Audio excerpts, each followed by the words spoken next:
Mesdames et messieurs, fidèles téléspectateurs, amis internautes, une fois encore, bonjour à vous ou bonsoir, cela dépend de votre position sur la planète. Nous voici pour une autre destination de dimanche, c'est politique ce 11 mai 2025. Nous sommes là à parler aussi de deux sujets brûlants qui ont marqué l'actualité cette semaine que nous sommes en train de finir ici. Et pour justement les aborder, nos invités sont présents ici en studio. Il s'agira, mesdames et messieurs, de la récente descente du médiateur de la République, Pascal Esso, chez Maître Adrien Ongwedji. Quel objectif vise cette démarche? Quelle implication pour le dialogue politique? On va en parler dans ce studio. Ensuite, les tensions autour des accusations portées par le gouvernement concernant l'existence présumée, d'officines cherchant à déstabiliser le Bénin. L'opposition, elle, exige des preuves et des clarifications. Cette polémique annonce-t-elle une nouvelle période de crispation dans le climat socio-politique au Bénin? Mesdames et messieurs, on en parlera. Pour cela, Aimé Agbokoun, il est membre de l'opposition, présent, il a répondu présent à notre invitation. Aimé Agbokoun, Aimé, bonjour. Oui, bonjour monsieur le journaliste. Merci d'accepter cette invitation. Je vous en prie. Alors, en face de lui, il est membre de l'opposition, je l'ai dit tout à l'heure dans mes propos introductifs. En face de lui, nous avons Antoine Adoukonou. Antoine Adoukonou, qui est de la mouvance présidentielle, précisément du parti Bloc républicain. Antoine Adoukonou, bonjour à vous. Bonjour, monsieur le journaliste. Merci d'accepter cette invitation. C'est moi.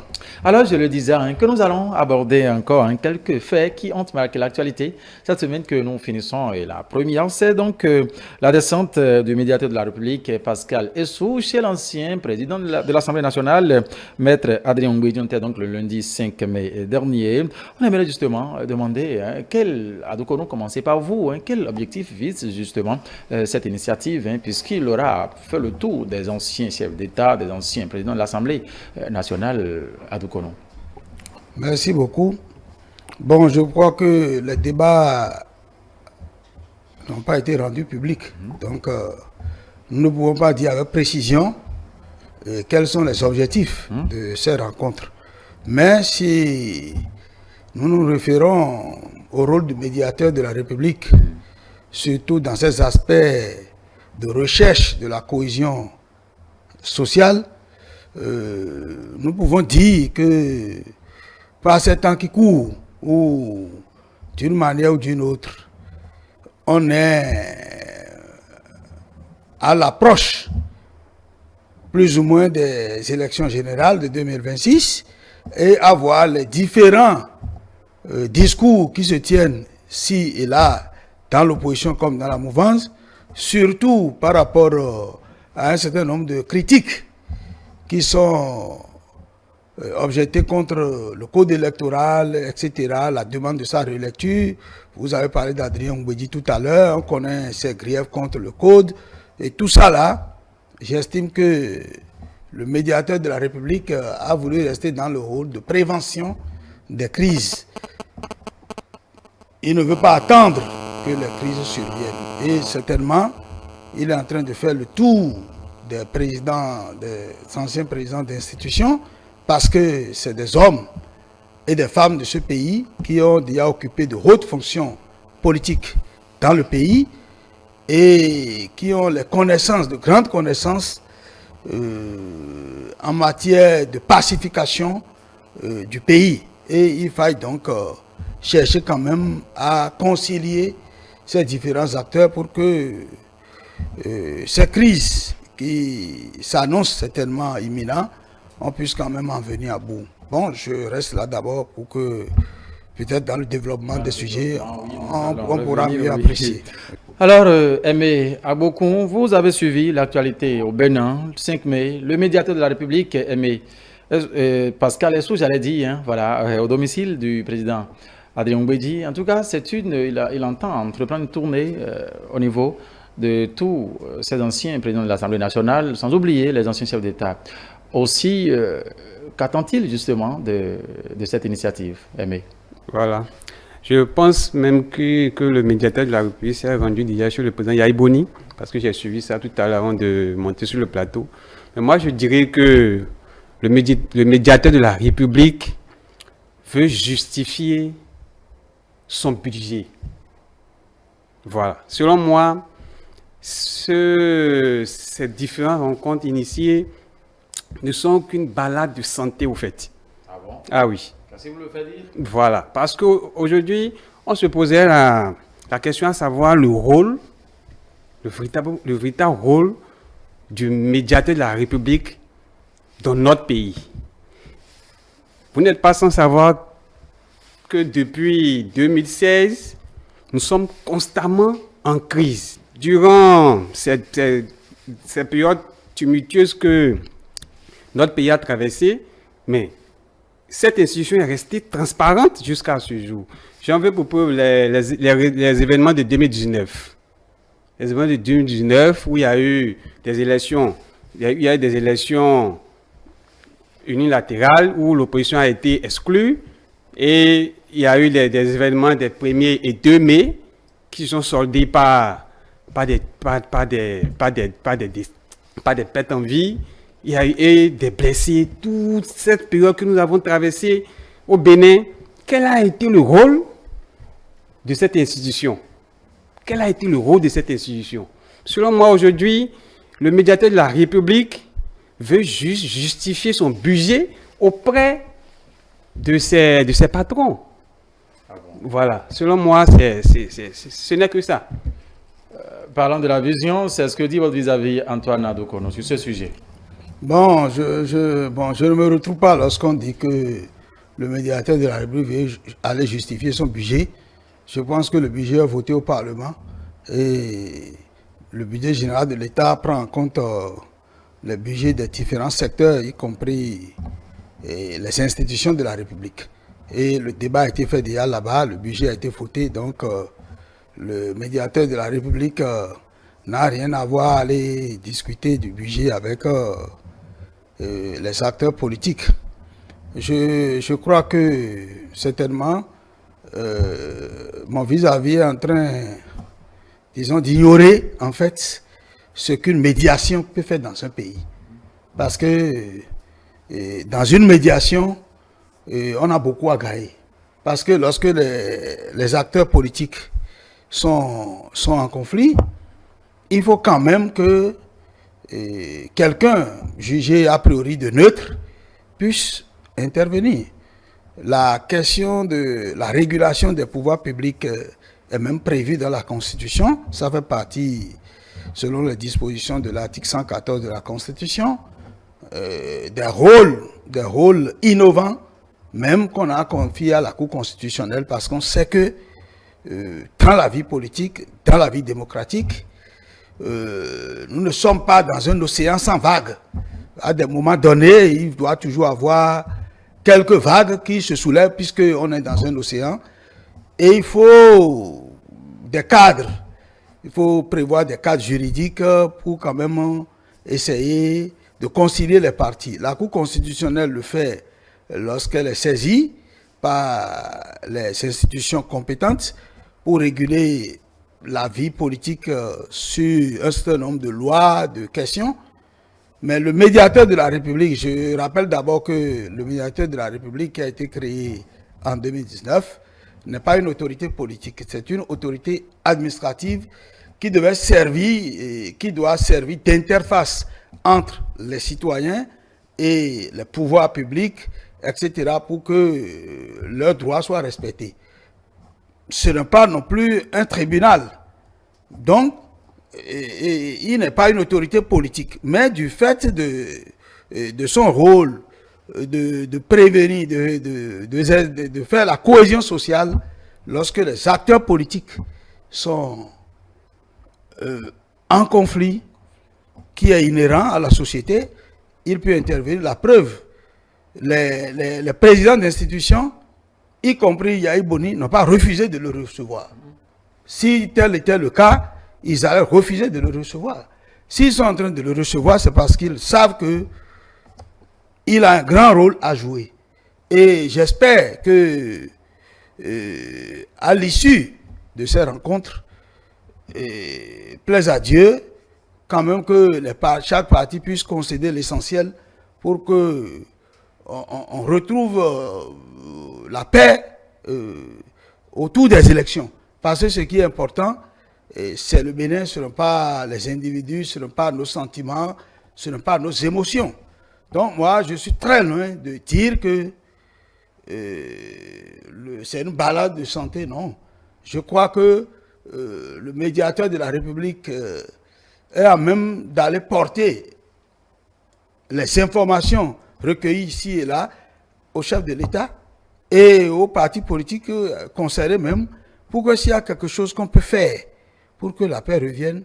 Et bon, on n'est pas en guerre, il n'y a pas de situation, mais quand même, il y a quelques petits problèmes, comme je vous l'ai dit, au sujet des lois électorales surtout, et c'est ça qui fait que ça jase un peu, mais avec l'intervention du médiateur de la République, je voudrais bien espérer que quelque chose soit fait. Aimé Yabokou, comment pensez-vous tout de suite que cette sortie initiée par le médiateur ne puisse pas apporter, en tout cas, un plus, en tout cas, quelque chose nécessairement pour, dans le dialogue sociopolitique au Bénin? Et je répète encore, selon moi, cette balade n'a pas sa place au fait. Et qu'est-ce que vous auriez souhaité justement quand on sait que ces derniers temps, il y a des propos auxquels nous assistons par-ci? Monsieur le journaliste, oui? Laissez-moi développer un peu s'il vous plaît. Lorsque je dis cette balade du médiateur de la République, c'est une balade, ces rencontres sont une balade de santé. Tout à l'heure, mon vis-à-vis a dit que ce n'est pas pour aller et demander le budget chez les partis politiques. Ce n'est pas ce que j'ai dit. Il a un budget. Et ce budget, il doit le justifier quand même qu'il est en train de travailler. Selon moi, c'est ce qui fait qu'il est en train de... C'est ce qu'il emmène chez les différents anciens chefs d'État et anciens présidents de l'Assemblée nationale. Aujourd'hui, de manière concrète, quel a été le rôle de cette institution dans notre vivre ensemble depuis que nous traversons des moments vraiment un peu tumultueux? Vous voyez, le médiateur de la République est toujours resté transparent, sans pouvoir. Moi, je ne sais pas en quoi est-ce que le médiateur de la République peut peser sur le code électoral, par exemple, ou bien, je ne sais même pas quoi, mais en 2019, nous avons traversé des périodes vraiment tumultueuses. Nous n'avons rien vu. Le médiateur de la République est resté transparent. Selon moi, ces balades ne peuvent qu'accoucher d'une souris. Nous sommes en train, on avance progressivement, le Bénin avance vers une nouvelle, en tout cas, s'apprête à tourner une nouvelle page de son histoire démocratique, les élections générales 2026, ce que nous n'avons jamais fait. Et, il faut, en tout cas, vous ne voyez pas qu'il faut justement commencer à pas poser les bases afin que cette fête électorale se passe dans de très bonnes ambiances comme cela a toujours été au Bénin. Je répète encore, ces rencontres ne peuvent pas impacter les événements qui se produiront dans notre pays. Et d'abord, regardez, je vous ai parlé des événements de 2019, où nous avons eu des tueries, nous avons eu plusieurs personnes qui ont été emprisonnées, mais quel a été le rôle du médiateur dans la libération des prisonniers politiques, le peu que nous avons eu qui ont été libérés? Quel a été le rôle du médiateur? Ces prisonniers politiques qui ont été libérés, c'est le fait des actions du président Yahi Boni, qui a accepté d'aller rencontrer le président Patrice Talon, qui a accepté d'aller rencontrer le président Patrice Talon pour négocier la libération de l'ensemble des prisonniers politiques. Et le président Patrice Talon a accepté à libérer quelques-uns. Mais ce n'est pas du fait du médiateur de la République. Mais ce qui se cuisine en dessous, vous ne savez, vous ne pouvez pas savoir. Sinon, ce n'est pas toutes les actions justement du médiateur de la République qui sont en tout cas exposées au grand public. La preuve pour cette sortie, souvent à la fin, on ne sait pas justement de quoi est fait le menu, des échanges et tout. Comment voulez-vous tout de suite peindre en noir? Moi, je pense que si nous étions dans un pays sérieux, cette institution devrait même être supprimée parce que c'est une institution qui alourdit les charges de l'État. Ce n'est pas aujourd'hui que la médiation existe, hein, le médiateur de la République, ce n'est pas aujourd'hui. Ce n'est pas aujourd'hui que cela existe. J'aimerais sur ce plateau, comme cite au moins une seule action, une seule médiation du médiateur de la République qui a abouti à quelque chose. Comme il cite, une seule action. Je vous ai parlé des théories de 2019.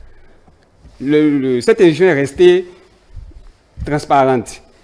Les prisonniers politiques que nous avons jusqu'à aujourd'hui. Quelle action le médiateur de la République a-t-il mené pour qu'on libère les prisonniers politiques que nous avons? Les derniers prisonniers politiques, les quelques-uns qui ont été libérés, c'est le fait de la médiation du président Yahya Boni qui a été voir le président Patrice Talon pour essayer quand même de négocier qu'il libère quelques prisonniers politiques. Il a accepté pour certains qui jugent selon lui-même ses propres critères et refusé pour d'autres. Mais quel a été l'apport du médiateur de la République dans tout ce que nous traversons comme conflit au Bénin? Moi, je ne vois pas, honnêtement. Et si il y en a comme me cite, comme ils disent pas que non, il y a des trucs qui se font en dessous, qu'on ne sait pas, non. S'ils avaient des résultats, ça se saurait.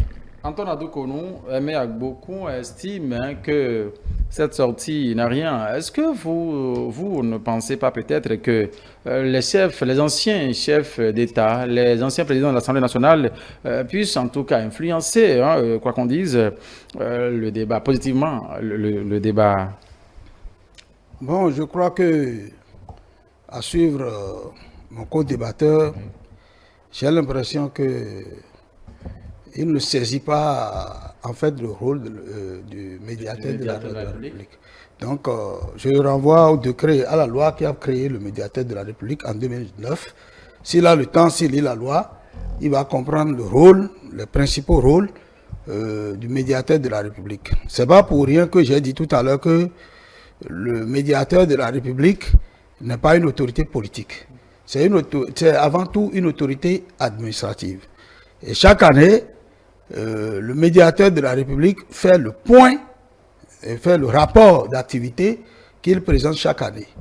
Il n'a qu'à lire ces rapports et il verra que beaucoup de choses se font là, mais pas dans le champ de la politique.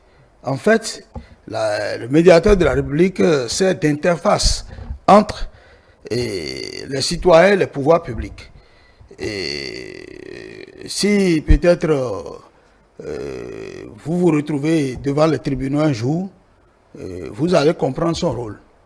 Parce qu'il y a beaucoup de Béninois qui ont des dossiers et qui finissent par saisir le médiateur de la République et qui essaie de gérer de façon à concilier les partis dans les tribunaux un peu partout. Donc, ils ont une lourde tâche qu'ils accomplissent. Mais, comme je vous l'ai dit, ce n'est pas dans le champ politique où tous les jours, ils sont au vu, au su de tout le monde. Ce qu'il fait aujourd'hui, c'est parce que dans son rôle, comme je vous l'ai dit, oui, il est appelé de ce fait à concilier les partis pour une cohésion sociale. Et en la matière, là où ça devient difficile, c'est lorsque les acteurs politiques sont en conflit et ne s'entendent pas. Et là, son rôle de conciliation devient déterminant. Et c'est parce qu'il s'agit des acteurs politiques aujourd'hui que tout le monde a les yeux rivés sur le médiateur. Sinon, le médiateur fait d'autres médiations pour les citoyens, mais que personne ne voit. Donc, je crois que c'est ça. Je le dis parce que mon ami se réfère chaque fois aux événements politiques et dit que le médiateur de la République n'a rien fait pour qu'on n'y arrive pas.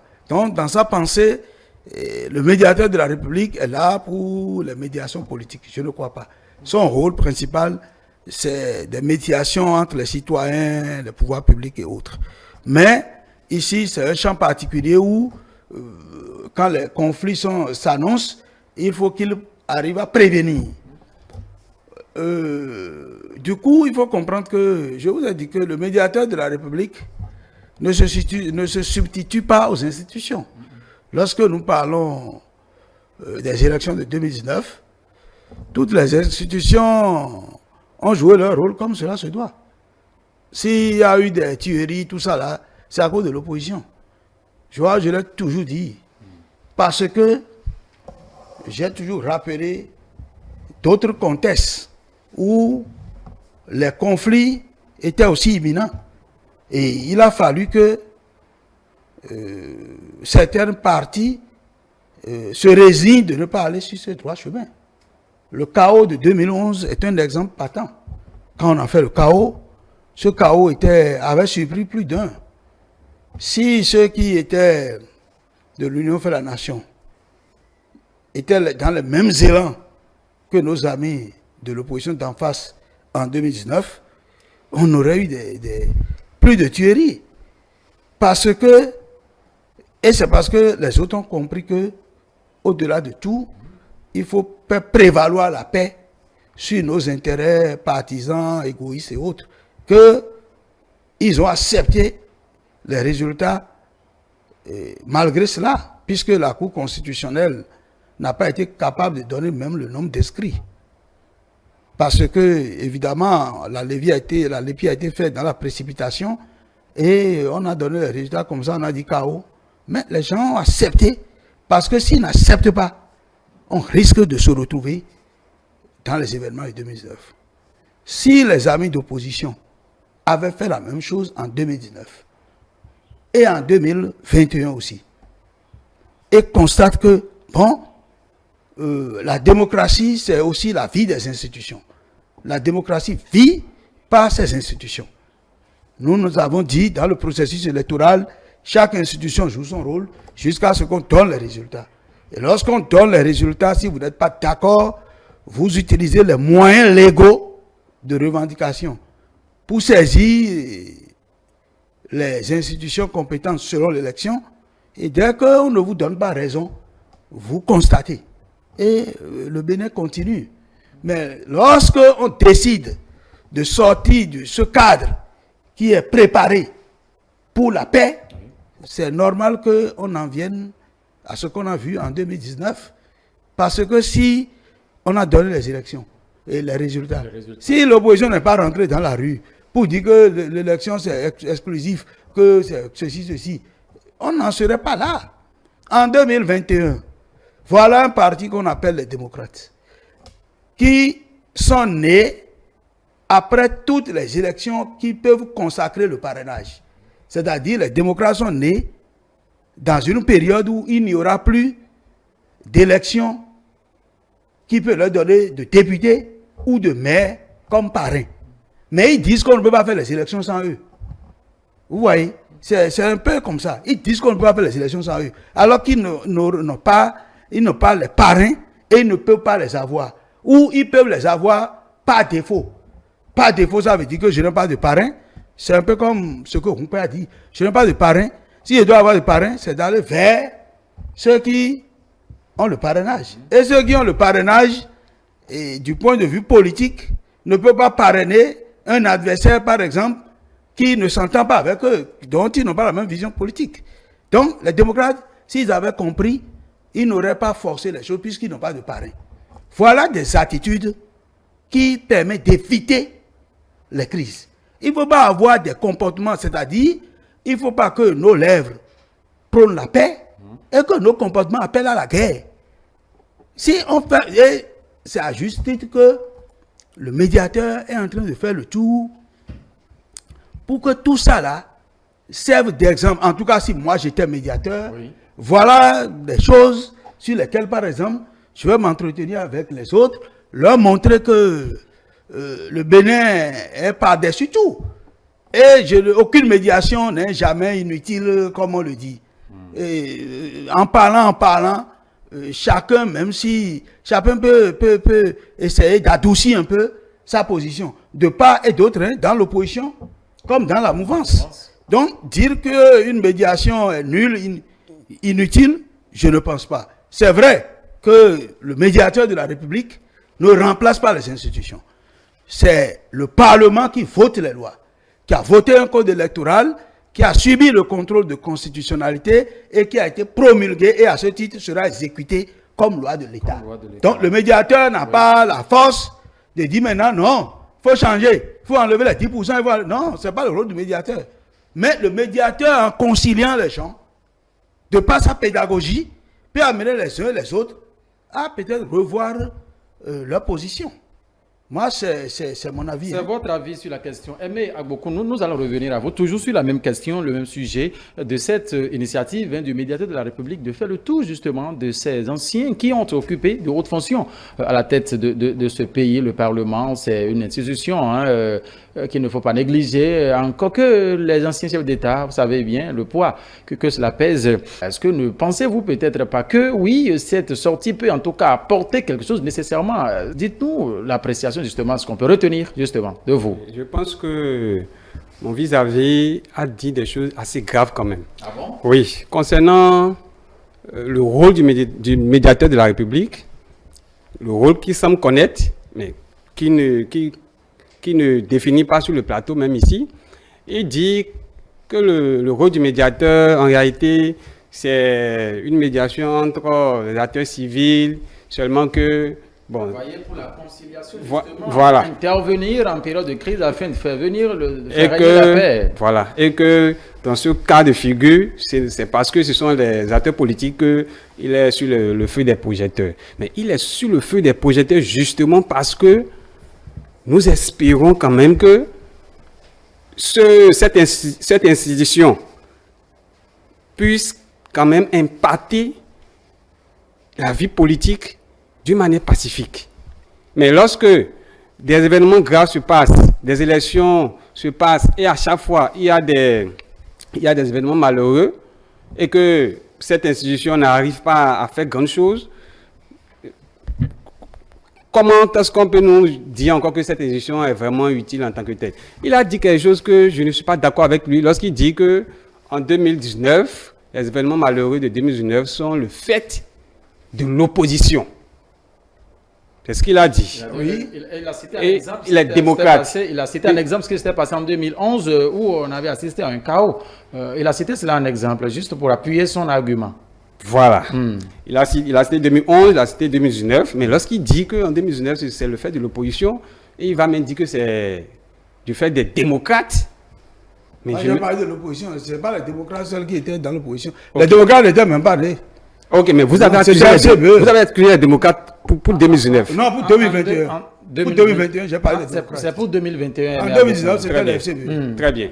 Donc, en 2019, dit que c'est l'opposition, c'est à cause de l'opposition qu'il y a eu les événements malheureux qu'il y a eu. Mais franchement, c'est très grave. Démontrez-moi le contraire. Voilà, c'est grave en ce sens que lorsqu'on met des lois, qu'on voit clairement que c'est des lois qui excluent une partie du peuple béninois. Est-ce qu'on se comprend un peu? Lorsqu'on voit qu'il y a des lois, et c'est justement là qu'on doit voir l'efficacité du médiateur de la République. Il était présent en 2019 lorsque, avant qu'on aille aux élections, il y a eu des lois dans le code. À chaque fois, il y avait des signes annonciateurs de troubles. Et pourtant, cette institution a été transparente. Vous avez suivi un peu Ado Kono qui dit que le médiateur de la République, en aucun cas, ne peut se substituer en institution. Il ne peut se substituer en institution. Eh bien, c'est pour ça que je vous ai dit, s'il ne peut se substituer en institution, s'il ne peut impacter d'une manière véritable et les grands moments de notre vie politique, mais cette institution n'a pas sa place. Pourquoi vous estimez que ça n'a pas sa place si il y a plusieurs autres journalistes, mais ce qui pèse le plus, c'est la paix au Bénin, n'est-ce pas? Oui. Très bien. Et donc, si cette institution ne peut pas impacter, ou du moins amener les acteurs politiques à s'entendre sur quelque chose qui les permet d'avoir la paix dans le pays, ça n'a aucun sens d'exister. Vous avez dit tout à l'heure que vous avez suivi, le président le médiateur plutôt, qui s'est rendu chez l'ancien président de la République, Dr Boni Yayi, qui est le président du Parti des démocrates aujourd'hui. Il n'a pas choisi juste d'aller vers ceux-là qui sont du parti du pouvoir. Vous reconnaissez très bien le poids de Boni Yayi aujourd'hui sur l'échiquier politique au Bénin, mais il s'est rendu également là-bas. Comment voyez-vous maintenant, à travers tout cela, que justement, il ne pèse pas des deux côtés afin que l'équilibre de la paix soit constaté au Bénin? Vous savez, le président Yayi Boni est un homme de paix, un homme qui a toujours été caractérisé par la paix. Dans toutes ses prises de parole, il a toujours appelé le peuple béninois à la paix. Ça, il n'y a même pas de débat là, même si on n'aime pas le lièvre, il faut reconnaître qu'il court vite. Ça, c'est une caractéristique proprement au président Yayi Boni. Lorsque mon vis-à-vis dit que en 2019 ou en 2021, les événements malheureux qu'il y a eu en 2021 sont le fait exclusif du Parti des démocrates, mais c'est être malhonnête que de parler comme ça. Parce que, regardez ce qui se passe aujourd'hui avec ce code que nous avons. Ce code qui est décrié de tous, et même au sein de la mouvance présidentielle. Quand je dis au sein de la mouvance présidentielle, je parle du président de l'Assemblée nationale, l'ancien président Adrien Mbedi, qui est un baobab quand même de l'UPR. Mais quand vous écoutez ces dernières déclarations, on comprend clairement que il y a ce code, c'est un code qui exclut. C'est un code qui exclut. On n'a pas besoin, même si vous êtes de mauvaise foi, vous savez que avec ce code, on ne peut pas avoir de paix. Maintenant, le médiateur de la République suit tout ça, mais lorsqu'il va finir de faire ces différents tours, est-ce qu'il a écouté? Du côté de la mouvance présidentielle, du côté de l'opposition a toujours appelé au dialogue. L'opposition a toujours appelé à ce qui est des assises. Mais est-ce que du côté de la mouvance présidentielle, ils entendent qu'il faut s'asseoir pour discuter sur un consensus avant d'aller aux élections? Non. Lui, il dit clairement que, oui, même si on a des élections où on exclut une partie du peuple, il faut juste accepter les résultats et puis bon, se taire. Mais non, les lois sont faites. Les lois sont faites pour le peuple béninois. Et non, les lois ne sont pas des paroles d'évangile où, lorsque c'est écrit, on ne peut plus toucher ce qui ne va pas. Aujourd'hui, l'opposition ne fait que crier et avertir tout le monde. Que ce code qui est là, c'est un code qui exclut. Vous savez que il n'y a pas que les démocrates qui constituent l'opposition aujourd'hui au Bénin. Pourquoi c'est concentré seulement à ce niveau-là? Je me permets rapidement d'ouvrir cette parenthèse rapidement avec vous. C'est seulement au niveau, parce qu'il y a d'autres partis de l'opposition qui existent, mais qui ne vont pas dans ce même sens. D'autres ont compris justement qu'il faut faire avec. Non, monsieur le journaliste. Oui? Dites-moi quel opposant aujourd'hui est d'accord avec ce code? Nous avons reçu sur ce même plateau les membres de FCB, par exemple, qui ont compris justement qu'il faut prendre les dispositions afin de se conformer à la loi et de participer aux élections, travailler sur le terrain. Si vous parlez de l'opposition avec les acteurs comme le président Oukpe et autres, bon, ça, je ne veux pas opiner dessus. Mais tout acteur sérieux aujourd'hui sait que avec ce code, il y a un problème. Et c'est là que nous aurons aimé que le médiateur de la République vraiment joue un rôle qui puisse emmener les différents acteurs à s'asseoir et à discuter. Merci. Alors, sur ce sujet rapidement, Antoine Adoukonou, nous allons refermer. Est-ce que vous ne voyez pas justement, sinon c'est des interrogations, il faut apporter justement des clarifications afin que les populations qui nous suivent, les téléspectateurs puissent en tirer en tout cas un profit de ce débat sur ce plateau. L'expérience des anciens chefs d'État, des anciens présidents de l'Assemblée nationale, voyez-vous pas que cela peut apporter quelque chose et que cette sortie, justement, cette descente du médiateur peut les amener en tout cas à parler de même langage pour la préservation de la paix au Bénin? C'est possible. Laissons même le champ politique. Lorsque vous venez dans un conflit et que vous êtes médiateur, vous êtes d'abord impartial. Ça, c'est le premier caractère. Le deuxième caractère, la deuxième chose, vous n'êtes pas dans la médiation tenue de régler le conflit. Parce que ce n'est pas en fait vous qui voulez régler le conflit. Ce sont encore les partis en conflit qui vont finir par s'entendre et régler le conflit. Votre rôle seulement, c'est de concilier. Mais dès que vous tentez de concilier, que ça ne prospère pas, vous vous retirez. En vous retirant, on ne peut pas dire que vous êtes un mauvais médiateur, non. Puisque ce n'est pas vous qui, en fait, venez régler le problème. Vous êtes venu concilier les partis. Si les partis n'arrivent pas à s'entendre, la médiation échoue et on ne peut pas, disons, l'imputer au médiateur.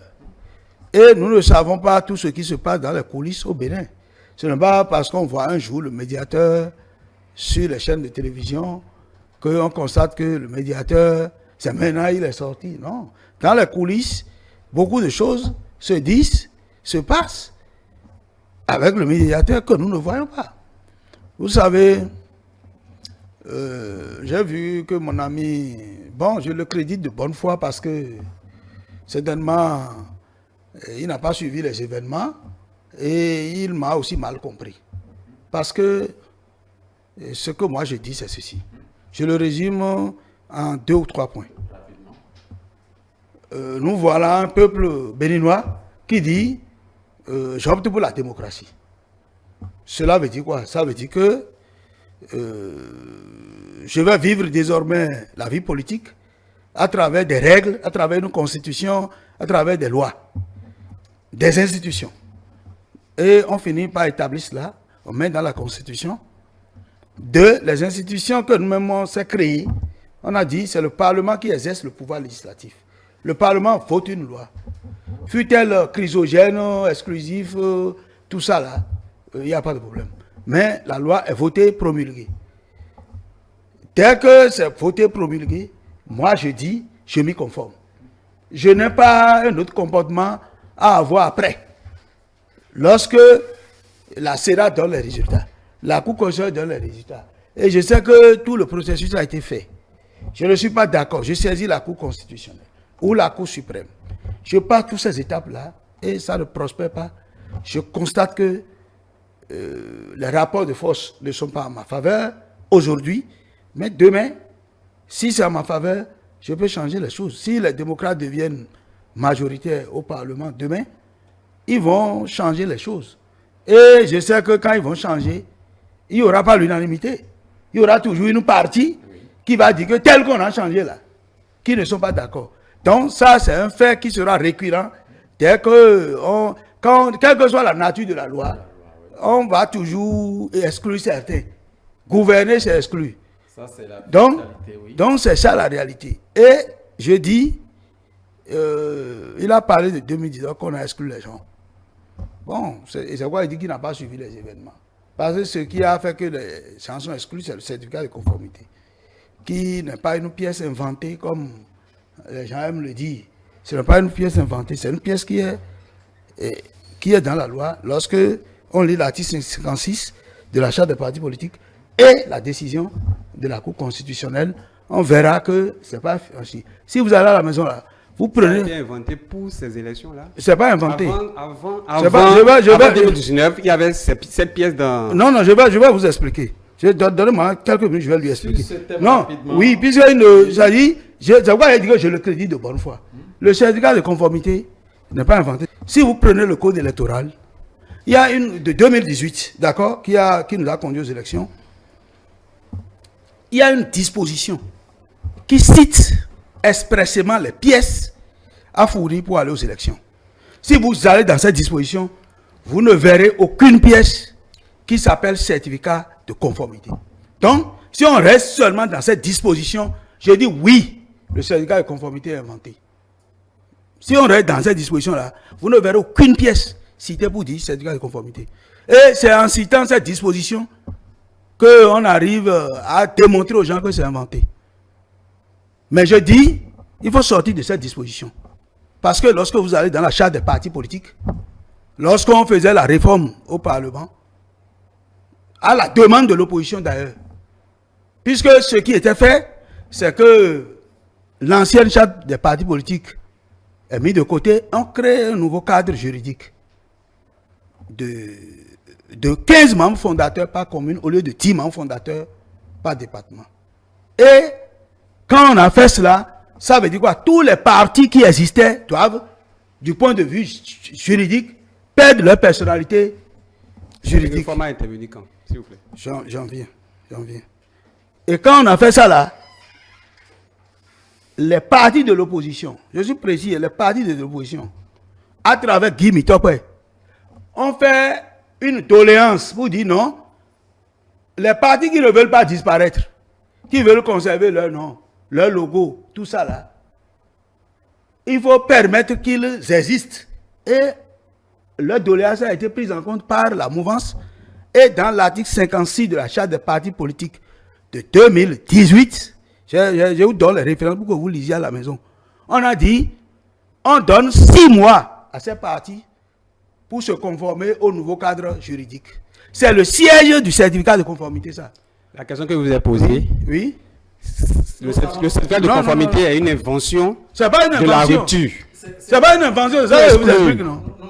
C'est pas un débat. Ce n'est pas une invention. Ce n'est pas un débat. Tous les développements que vous faites, c'est juste pour embrouiller l'opinion.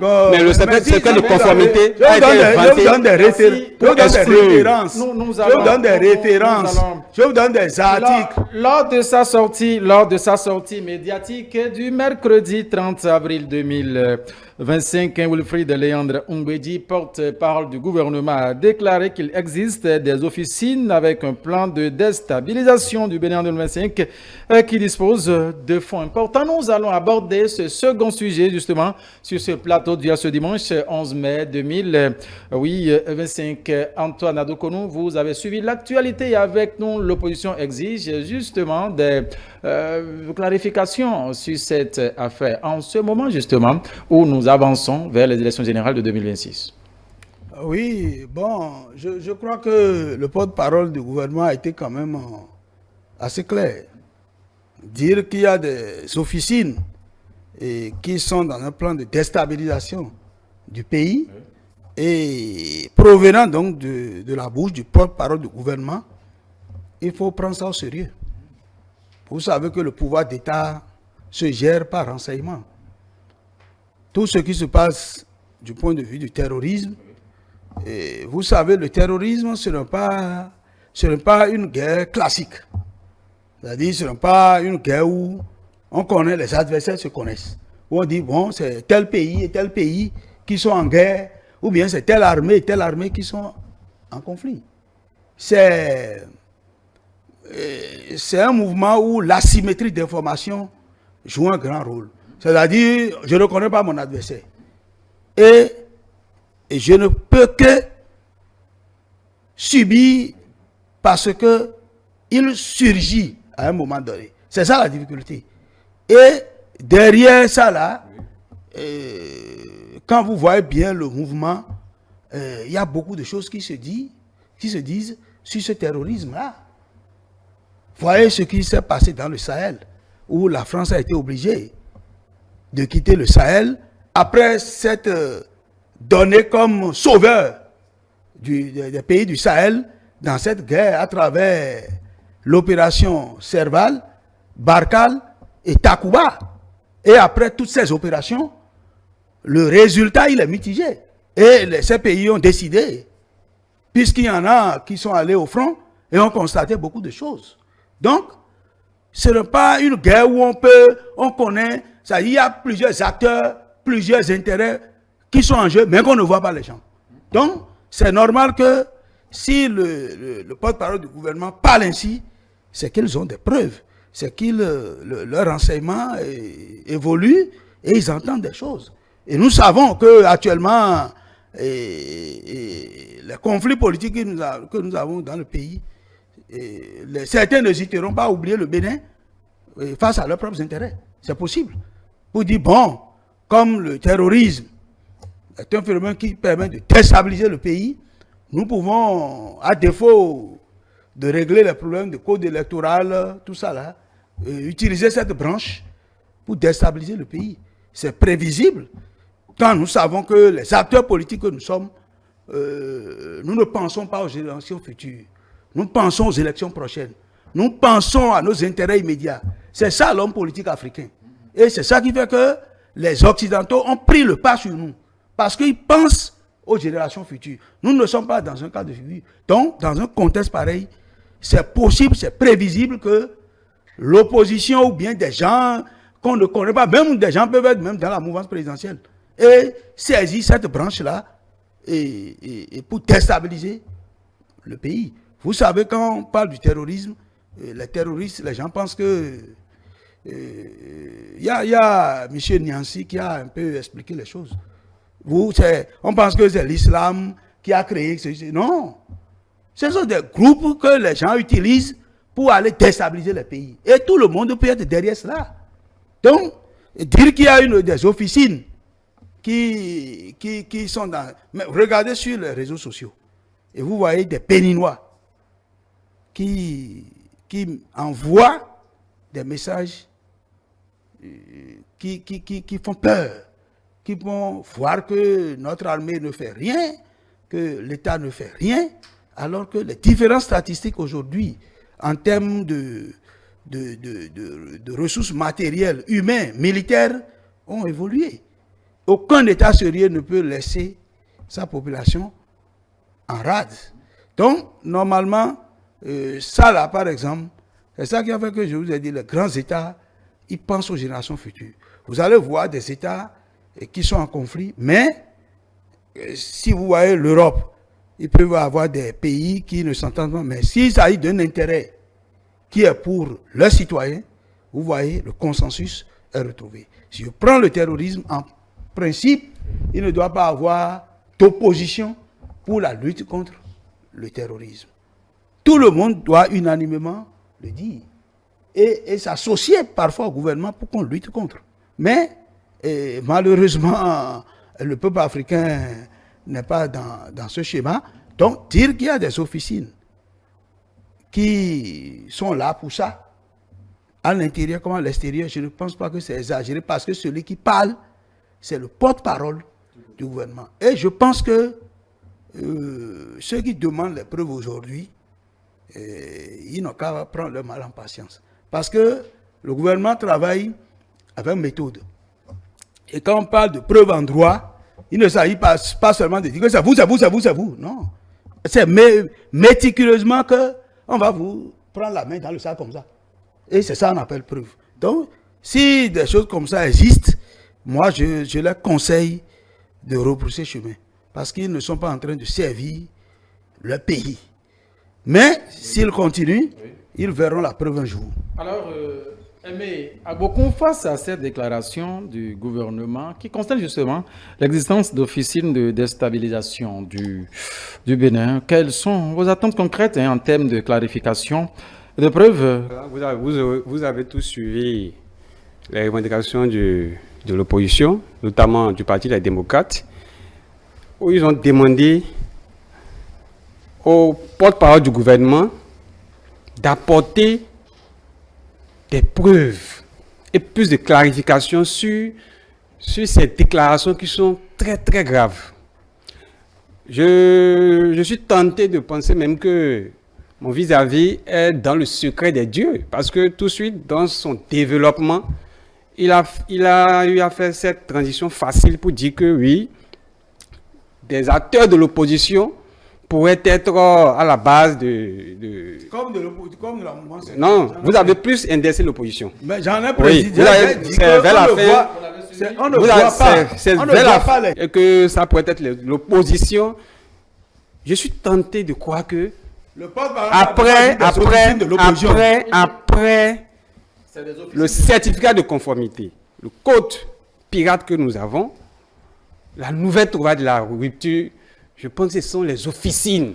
Tout de suite, on parle d'officines qui sont en train de manœuvrer pour déstabiliser notre pays. Tout de suite, l'imagination fétiche qui lui vient, c'est l'opposition, parce que l'opposition ne pense qu'à la prochaine élection. Moi, je pas dit l'opposition seule, j'ai dit la mouvance aussi.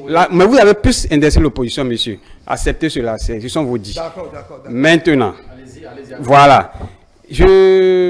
J'aimerais qu'on soit, quel que soit ce qui nous divise, j'aimerais quand même qu'on soit unanime sur un fait.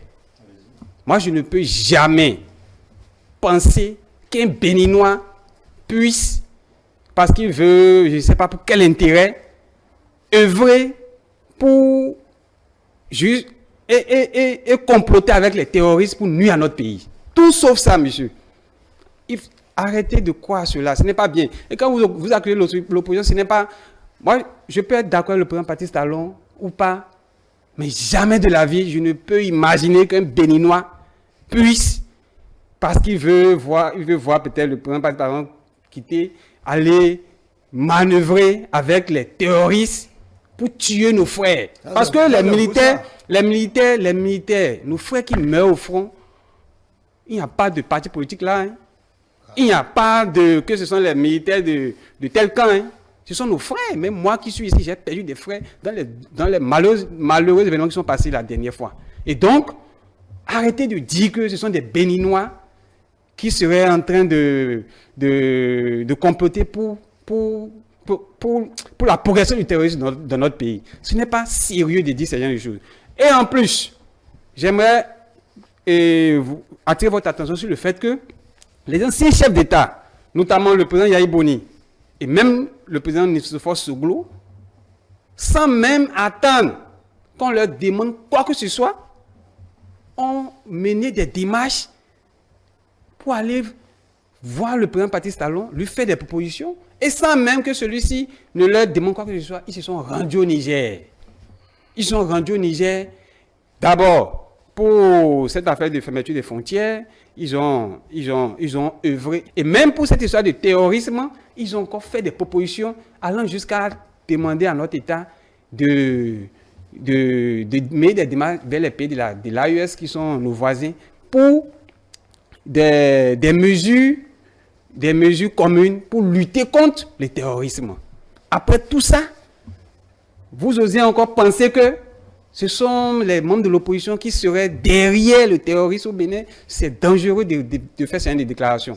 C'est vraiment dangereux. Ce n'est pas bien. Moi, je vous le redis encore. On peut blaguer sur tout. Mais quand il s'agit de notre pays...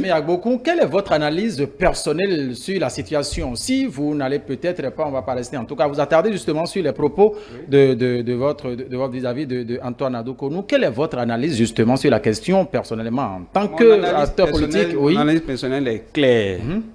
J'ai dit à l'entente de mes propos que après le certificat de conformité, le code exclusif qui est là, selon moi, cette histoire d'officine qui serait en train de déstabiliser comploter pour déstabiliser notre pays, c'est la nouvelle loi de la rupture dans le but d'entamer des mesures répressives, encore toujours contre l'opposition, pour exclure, ou voilà, je ne sais pas, mais... Est-ce que vous reconnaissez tout au moins que dans ces propos, le porte-parole du gouvernement n'a jamais indexé l'opposition dans les propos, dans la déclaration? Il n'a jamais indexé. Il a parlé d'officine de déstabilisation.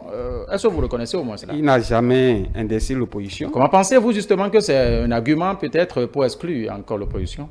Mais nous sommes habitués à ce genre de manœuvres de la part de la rupture depuis qu'ils sont là. À chaque apport d'élection, on sort de nouvelles choses, toujours pour pouvoir exclure et rester en maître, les seuls maîtres du jeu. Donc ce n'est pas une nouvelle, ce n'est pas un événement. Nous sommes déjà habitués qu'à chaque apport d'élection, il y a toujours des choses qui sortent. Bon, nous sommes là, nous leur avons demandé à ce qu'ils nous clarifient, qu'ils nous disent qui sont ces officines qui existent déjà. Mais si on sait déjà qu'ils existent, et quand même, on sait même qu'ils ont de gros moyens. Tout ça pour nuire à notre pays. La décence voudrait qu'on informe le peuple béninois, parce qu'au-delà de tout, c'est notre pays qui est en jeu. Et quand il s'agit du pays, moi je pense qu'on doit laisser nos petits conflits de camps et faire front contre l'ennemi. Voilà. Il faut faire justement, il faut éviter les intérêts personnels, c'est ce que dit mais beaucoup pour faire face à l'ennemi. Pour finir, c'est en tout cas sa prise de parole, Aimé Adou-Konou, sur ce sujet avec vous justement, puisque le gouvernement, le porte-parole a été clair, il n'a pas indexé l'opposition, il a parlé d'officine de déstabilisation du Bénin. C'est justement de cela la question. Est-ce qu'on peut tenter justement de dire, on peut se poser la question de savoir, est-ce que c'est encore les prémices d'une nouvelle crispation? Non, je ne crois pas. Peut-être que c'est l'opposition, je dirais, qui se sent mauvais, qui se mouche. Sinon, en réalité, on a parlé d'officine, de déstabilisation de l'intérieur et de l'extérieur. Et dans cet ensemble, on n'a pas dit que c'est une officine de l'opposition. Donc, ça veut dire que il peut y retrouver de l'opposition, comme de la mouvance, ou bien même des opérateurs économiques, des gens qui ont des intérêts, même de l'extérieur. C'est une supposition. C'est une supposition. Et puis, je vous ai dit que, à cause de l'asymétrie de l'information dans cette guerre, on ne connaît pas les différents acteurs. Celui qui a parlé, c'est le porte-parole du gouvernement, qui certainement a entendu, a eu des choses. Et pour le moment, je peux dire qu'il a lancé l'alerte. Ce que moi, je peux faire beaucoup plus par rapport à ce que le porte-parole a dit, c'est d'adopter l'attitude de mon vis-à-vis. Reconnaître que, quels que soient nos conflits, lorsqu'il s'agit du pays, nous ne pouvons pas nous inscrire dans ces officines. C'est ce qu'on doit tirer comme conclusion. Au lieu de chercher à venir justifier sa position, parce que c'est tellement... ils estiment que même si on a parlé d'officine, que du point de vue communication politique, que c'est l'opposition qui sera retenue dans la conscience collective et il faut qu'ils réagissent. Vous-même, vous avez fait ça? Non. Vous avez fait cette transition? Non, non. Et qu'il faille... Non. Cette transition, elle est nécessaire parce que suivez à qui profite le crime et vous connaîtrez l'auteur du crime, dit-on. Quelqu'un qui est de la mouvance présidentielle, il y a peu de chances qu'il soit dans une manœuvre de destruction de sa propre maison. Mais ce qui est plus probabilisé, c'est quelqu'un qui n'est pas de la maison. C'est pourquoi dans la conscience collective, quand bien même on parle d'officine, mon ami substitue cela à l'opposition. Ce n'est pas l'opposition seule. Peut-être ce n'est même pas quelqu'un de votre groupe. Vous voyez. Donc, il faut voir si le porte-parole a parlé d'officine. Qu'est-ce qu'on fait pour que l'officine là ne disparaisse? C'est ça qui est la grande préoccupation. C'est la préoccupation. Oui, ce n'est pas les conflits politiques autour pour dire que c'est mouvancier, c'est opposant, non. Qu'est-ce qu'on fait pour que lorsque on nous appelle à nous inscrire dans cette officine, que nous n'acceptons pas, que nous pensons que le pays est au-dessus de tout? C'est là la problématique à mon niveau. Entendre nous, en guise de conclusion rapidement, quel message avez-vous? Sinon, qu'est-ce que vous avez justement pour finir? Bon, en guise de conclusion, premièrement, par rapport à la médiation du président Pascal Issou, je souhaite que les partis qui sont concertés et qui seront concertés, que ces partis jouent leur partition de part et d'autre pour qu'une lueur d'espoir arrive pour le pays en termes de paix, en termes de cohésion sociale pendant cette période électorale très sensible. Et deuxième chose par rapport à la présence des officines, c'est dire que si vraiment des gens se reconnaissent dans cette manœuvre de déstabilisation contre le pays, qu'ils se retirent. Parce que tout finit par se savoir. Et en politique, rien n'est exclu. Parce que pour mon co-débatteur, pour lui, le Bénin est au-dessus de tout. Il ne peut pas, quelles que soient les circonstances, aller dans cette manœuvre. Mais c'est pour lui ça. Mais pour d'autres, la chose est faisable. Personne ne peut savoir qu'un jour, on nous présentera une situation de tentative de coup d'État où on va indexer un monsieur qui est pratiquement le président de la République. Donc, tout est possible avec les hommes politiques béninois. Et regardez au Sahel. Au Sahel, les mêmes critiques sont là.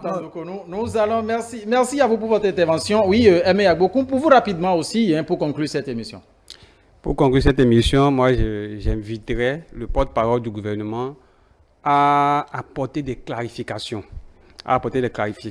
Et à non seulement apporter des clarifications, ce que l'opposition demande, voilà, parce que aujourd'hui au Bénin, la question du terrorisme préoccupe tous les Béninois. Oui. Et nos frères qui vont au fond pour défendre la patrie ne connaissent pas de camp. Et donc, ces clarifications seront les bienvenues pour que tout le peuple béninois puisse se mettre ensemble pour combattre ces barbares des terroristes. Voilà. Merci infiniment à vous, mesdames et messieurs. C'est fini en ce plateau, justement, consacré à l'analyse et décryptage de l'actualité politique au Bénin, en ce studio, avec moi, Aimé Agbokoun, un membre de l'opposition au Bénin, acteur politique. Aussi, avec nous ici aussi, Antoine Adoukonou, qui est membre de la mouvance au Bénin, membre du parti Bloc républicain, avec que nous avons donc parlé justement de cette initiative du médiateur de la République qui, oui, fait le tour des anciens chefs d'État, aussi des anciens présidents de l'Assemblée nationale.